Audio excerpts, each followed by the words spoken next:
Abusuani Oyoko Otu oye former attorney general saying and some other bia ya kan or a former attorney general and minister of justice abusuan na galamse hu nsensem eba ya na ye twetwen komo fa ho TV3 so no say de bia na ye ka kirem TV3 they say wakoye branch another branch of the NDC communications in ye kaya mo ante betene obey demand na no to live on television with me a good TV3 for anyone as a papa because the data and the evidence and no prove not to say and some of the information or put you out there it contradicts the original data now next ye chuchu kalamsi hu komo show no so na bisua de ko ba ye ne se ne ye licenses a NDC aban to me issue ye and the licenses MPP aban to me issue within the tenure of government abisua you compare free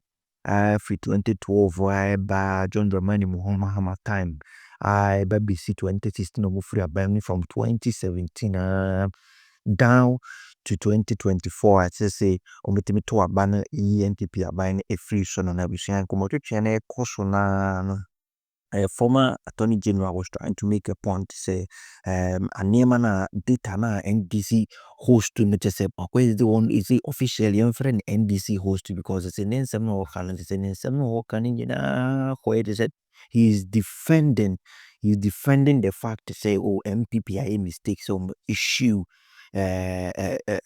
more mining licenses and I wish branko mo twetwe e koso na ye easy fair papa wo maso no mo ne twetwe ko na sebo di kan kire na bia ya asema maka just no why are you so biased adentina anokore wo ho u mayenka because say wo ekome akoyesa wo political shows ne so a ye fa MPP ni baako ni afa NDC ni be 4 ni aka wa chenzinzi ni miao especially with some of these stations and I wish Sano moye na abusua ye nsema adwen pa na ne wa tele wo mo pa ke ka mo adwen tire mo sema sa eduma na moye you have to be fair journalism monye fair na mo kansem no se de ete no nyai mo kro na ne oba be ka no kro do wo nyina about these mining licenses and MPP are to issue here to send the propaganda on the media not traceable papa issue licenses MPP issue licenses ema akofo bush na for ni ade ni nyina na bisa ne data ni nyina ba be travel say ye nim go asem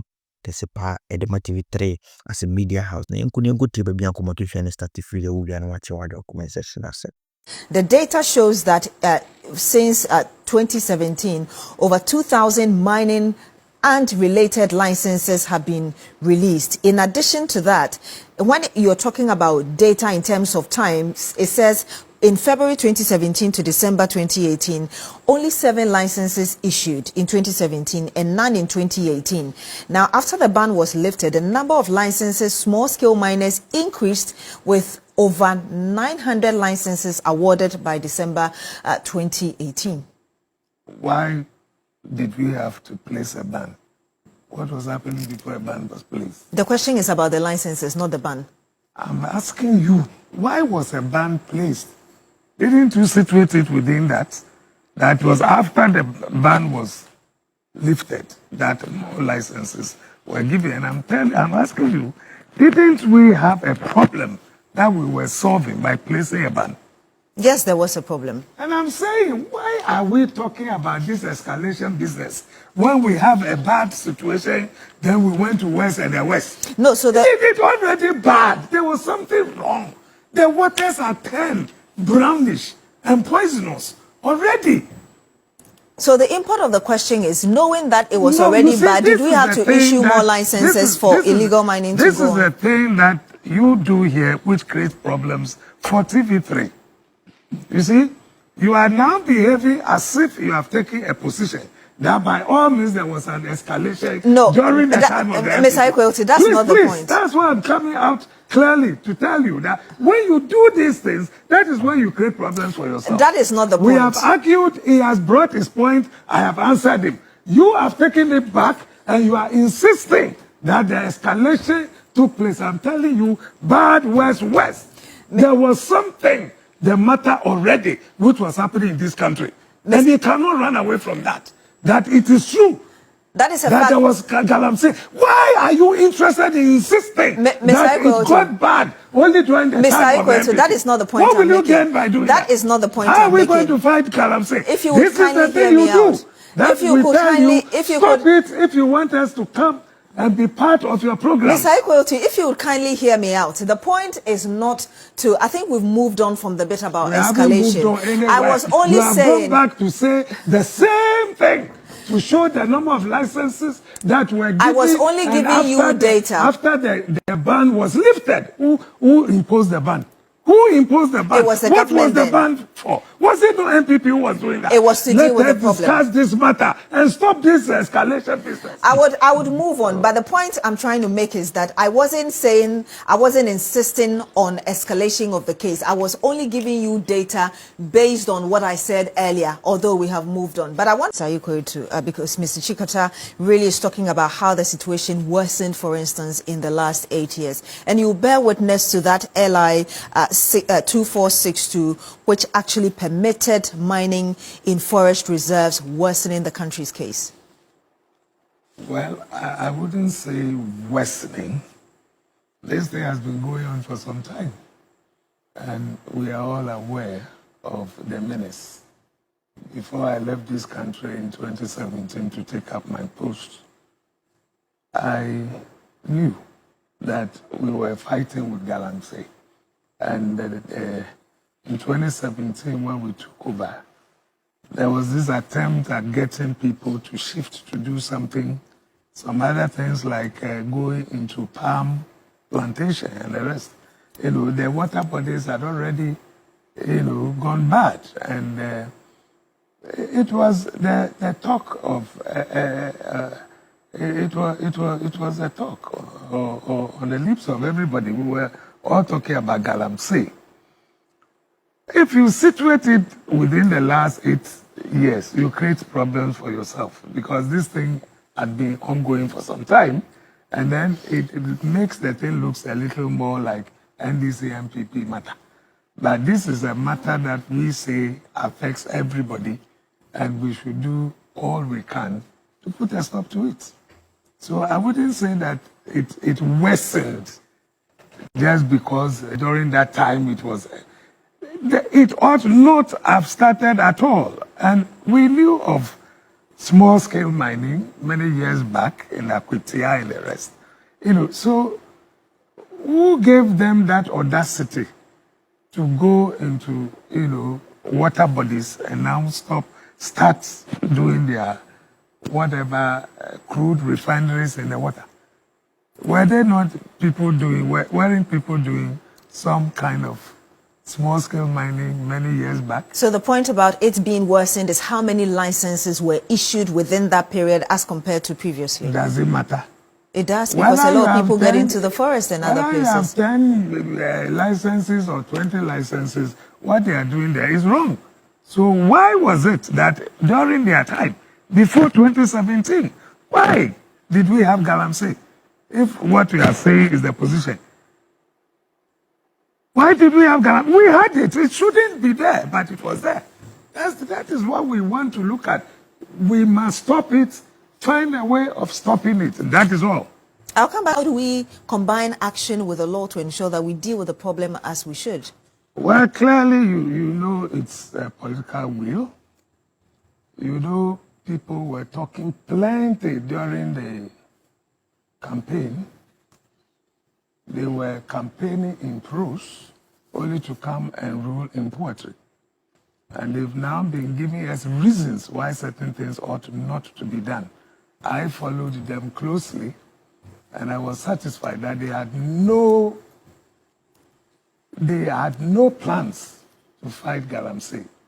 In 2020, when the MPP was fighting galamsey, there was a leader who said, even if they jail you, we will come and release you. We lost in all the galamsey constituencies. You're referring to former President John Mahama? Yes. And then I recall also seeing some group of galamseyers going to buy pickups to give to a party to do their campaign. Which party was that? You are in the media. So find out. So what I'm saying is that in this time round two, I followed carefully. And what our current president used to say is that we've got to balance the jobs with environmental degradation. The people are there who are looking for their daily bread. We cannot just stop them. So I knew that nothing was going to happen when they take over. You have sound bites of leading figures in the NDC who were shouting about repealing a certain LI. They have come. I just mentioned it, LI 2462. They are now talking about amending it. So for me, I am satisfied. And that's why I'm telling you, stop this blame game and saying that I don't think what I did was a blame game. And we've moved on from that, Mr. Yes. Ikwetu. But it's been a problem all over. All over. And those who were shouting at the top of their voices, declare a state of emergency, repeal LI, so and so, they are now in office. They haven't done that. Will you want to talk about it? Would you want to talk about those things? Yes, we should. Oh. A lot of the time, people talk as if once you make some legal adjustments here and there, once you declare a state of emergency or whatever, you'll solve the problem. That's far from the case. And I would completely agree that, I mean, we shouldn't focus just on laws. We should focus on the nature of the problem. And in my view, I mean, that's where vested interests come. You see, if you have a lot of people who feel that there is value in something and who are going after it by hook or by crook, they will try to protect the position that they're in every way possible. So that makes it more difficult for the enforcement action. I mean, we lost a whole military major, you know, because the military were put to work in relation to a situation involving illegal mining. Now, so we can't run away from the fact that you have these vested interests. And if we are not willing to assess the graduation of vested interests from one period to another, I mean, and it's not just about political parties in power that we should be interested in, but even if we talk about it in terms of periods, we have to identify the way these vested interests protect their positions, which makes it more difficult to enforce. So enforcement is a problem. And it becomes more problematic when you have these vested interests very, you know, sort of entrenched in powerful positions. We have to identify the source of the vested interest. I know you've been monitoring the situation as well, and I'll come back to you very shortly, Mr. Ikwetu. What have you yourself identified, which is why we are where we are? Well, I mean, it's quite clear to me. When you look at the award of licenses, which Mr. Ikwetu doesn't want you to talk about, the reality is that a lot of licenses were awarded to, you know, people who were closely connected with those in power, those who had the opportunity, those who had the authority to grant licenses. That's the reality. I mean, we can't run away from it. The concerns of a lot of people is that, yes, you're just 9 months into power, but you don't seem to have had the strong will enough to deal with this situation head on, as you made us believe ahead of the 2024 general election. Well, I'm not a spokesperson. Certainly, but I'm not a spokesperson for any of the people who may have made utterances. But I want us to just assess the facts that are a matter of public knowledge. Those facts include the reality that has just been explained, that virtually all over Ghana, there's illegal mining activity. So there is a scale of the problem which, you know, has to be taken into consideration. Now, in taking that into consideration, I mean, Mr. Poku mentioned the availability of military or other personnel, security personnel to cope with the situation and so on.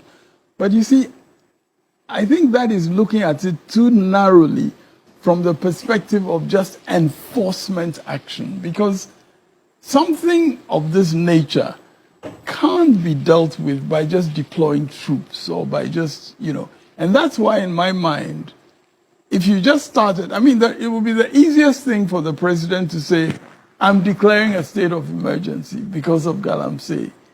That's a proclamation he can make under the constitutional and the statutory provisions. Yes. But even after you make that declaration, how are you going to implement your enforcement capabilities? And what is the capacity that you have, both in terms of even the state of the economy that we have, the resources that are available to the government to be able to deploy in that manner? But I think there's an even more severe problem that we should deal with. You see, declaring a state of emergency, and you will notice that in the Constitution, emergency powers are dealt with in the chapter that has to do with human rights. When you declare a state of emergency, it actually gives the power to the president to do things which in the normal course he would not have the ability to do. So I think that people should be very careful in some of these demands about a state of emergency and so on. Because you ask yourself, do you really want the executive, the president, to have unusual powers that he can use, in respect of a state of emergency? In my view, honestly, I can't see a real justification for just making a declaration of a state of emergency and assuming that through that you will have satisfied people that you're giving urgent consideration to Galamsey. So let me